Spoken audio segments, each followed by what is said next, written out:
There is a small moment that almost every backyard birdwatcher remembers, even if they have never said it out loud. A bird lands near you, maybe on the feeder, maybe on the fence, maybe on the low branch of a shrub just outside your window. At first, it seems busy with its own world. It shifts its feet, it flicks its tail, it turns its head quickly from side to side, as birds do. Then, suddenly, it stops. One eye turns toward you. The movement is tiny, but it changes the whole feeling of the moment. For 1 or 2 seconds, the bird appears to look directly at you. Not past you, not around you, at you. And even though the bird is small and the moment is brief, it feels strangely personal. You find yourself wondering something you may never admit to anyone else. Does it know me? Is it curious? Is it afraid? Is it actually seeing me the way I am seeing it? Most people answer that moment emotionally. They imagine the bird staring back with affection, suspicion, gratitude, or some small version of human thought. But the truth is more interesting than that. The bird is probably not looking at you in the way a person looks at another person across a room. It is doing something older, faster, and more precise. It is reading you. That direct gaze is not random. It is not just a cute pause. It is a focused cognitive event, a moment when the bird has decided that you deserve high-resolution attention. And what happens in that second is one of the most intimate hidden parts of your relationship with the birds in your yard. Today, we are going inside that look. What the bird is actually doing, what it already knows about you before it turns its eye toward you, why some birds hold eye contact longer than others, and how that single moment can change the way a bird behaves around you in the future. Stay until the end, because the most important part is not whether the bird likes you in the human sense. It is whether it has placed you in a category that very few wild animals ever give to a human: known, tolerated, and possibly safe. Number 1, the look is not casual. Birds are surrounded by information all the time. A backyard may seem peaceful to you, but to a bird, it is a field of possible movement, danger, food, cover, sound, shadow, and escape routes. Most birds do not experience the world through one narrow window of attention, the way humans often do. Many have wide visual fields that allow them to monitor large areas around the body. A bird can be aware of motion beside it, above it, and behind it while still appearing to focus on something else. This means that when a bird turns its head and fixes one eye on you, the encounter did not begin at that moment. It was almost certainly aware of you before that. The direct look is an escalation. It means you have moved from background information into focused evaluation. The bird is shifting from general awareness to specific analysis. It may be examining your posture, your speed, your direction, your hands, your breathing, your face, and especially whether your eyes and body are oriented toward it. For prey animals, attention matters. A predator that is looking directly at you is more dangerous than one that is not. A human walking past without changing pace is one kind of information. A human stopping, turning, leaning forward, and raising a hand is another. The bird's brain has been shaped by millions of years of predator-prey pressure to notice these differences instantly. So when that cardinal or chickadee or robin looks at you, it is not simply wondering who you are. It is asking a practical question. What are you about to do? Number 2, the bird may already know more about you than you think. This is where the moment becomes strange. You may believe that you are noticing the bird for the first time that day, but the bird may have been monitoring you for much longer. Birds that live around people are not just reacting to humans as one big category. Many species can learn patterns connected to specific individuals. They can notice who fills the feeder, who walks past without bothering them, who lets the dog out, who moves quickly, who moves slowly, who appears at the same time every morning, whose footsteps come from the porch, whose door opens before seed appears. They may not understand your identity in the human way, with a name and a story, but they can build a behavioral profile. That profile is made from repetition. You come outside at 7. You carry the same container. You move toward the feeder. You do not chase. You leave food. You go back inside. After enough mornings, that pattern is no longer meaningless. It becomes predictive. The bird learns that your appearance is followed by a resource, or at least by no harm. This is why some backyard birds seem to tolerate one person more than another. They are not being polite. They are using memory.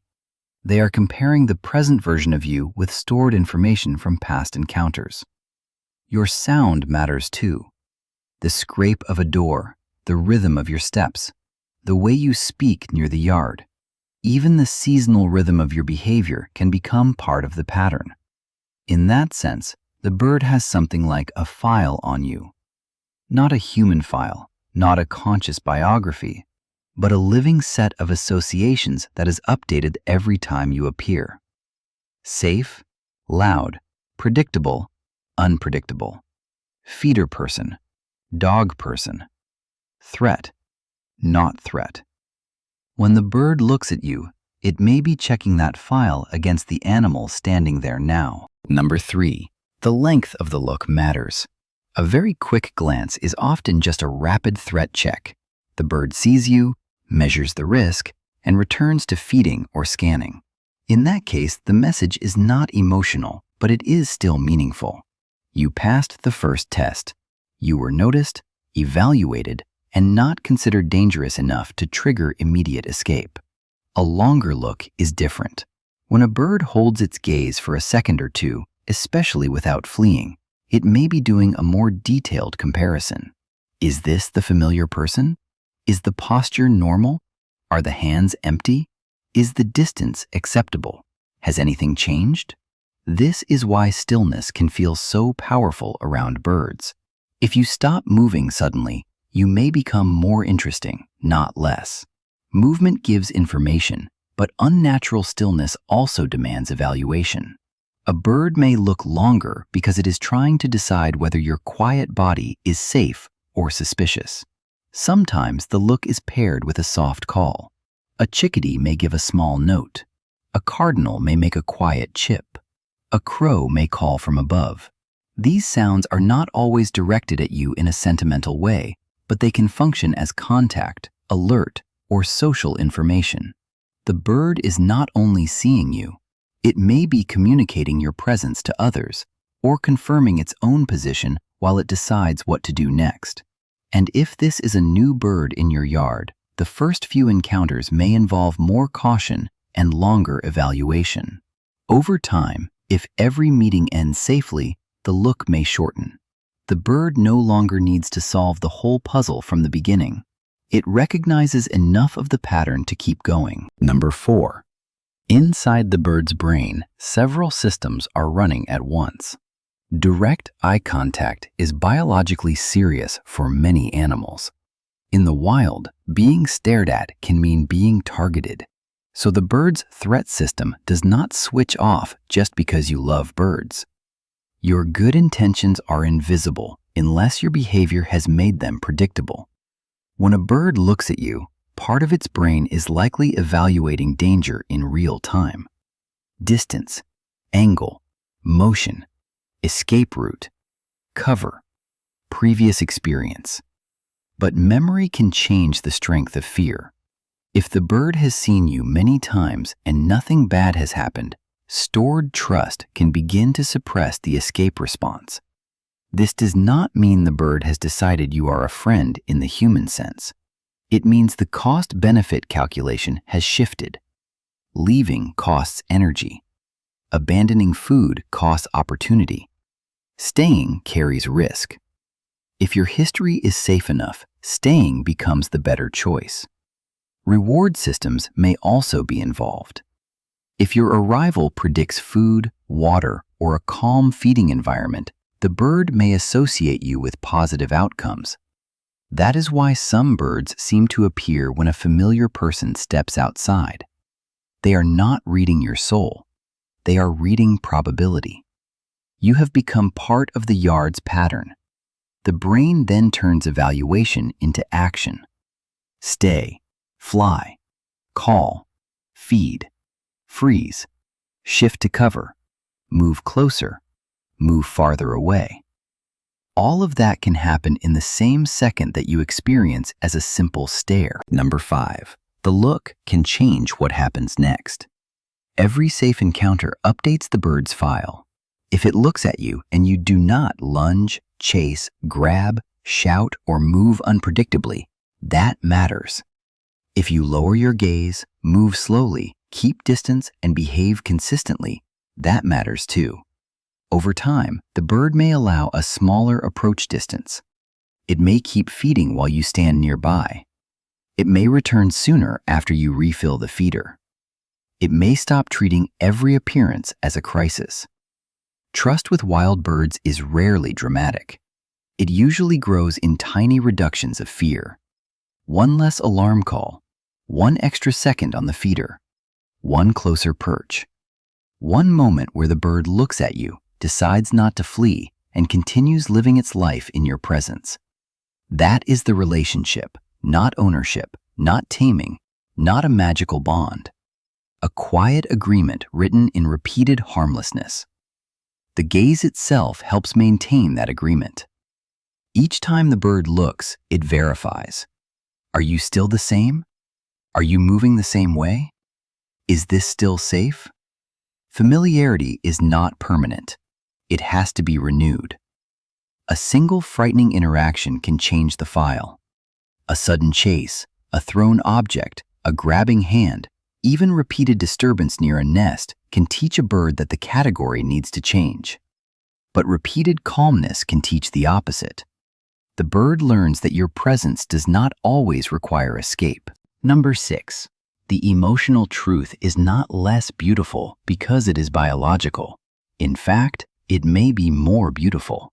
A wild bird is not obligated to stay when a large animal looks at it. Most prey animals avoid direct eye contact because attention from a larger creature can be dangerous. So when a bird holds your gaze and remains where it is, something meaningful has happened.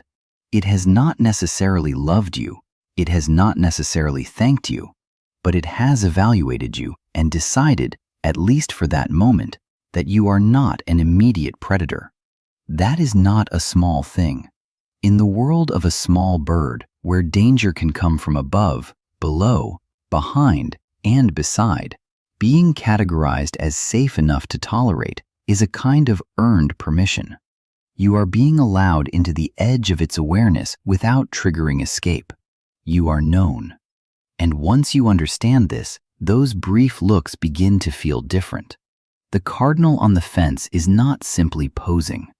The chickadee pausing with a seed in its beak is not just being cute. The robin turning one eye toward you from the lawn is not empty-headed or accidental. It is reading the whole situation, including you. It knows your shape, your timing, your habits, your history of movement through the yard. It may know that you are the one who fills the feeder. It may know that you are usually harmless. It may know that when your door opens, food appears, or that when you walk slowly, nothing bad follows. The next time a bird looks directly at you, try not to rush to turn it into a human emotion, and do not dismiss it as nothing. Let it be what it is, a brief meeting between two very different kinds of awareness.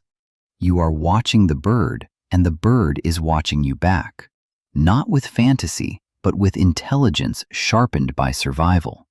For 1 or 2 seconds, your lives overlap in a focused exchange of information.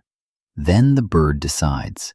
It stays, or it leaves, or it calls, or it returns to feeding. And whatever it chooses, that choice becomes part of the next time.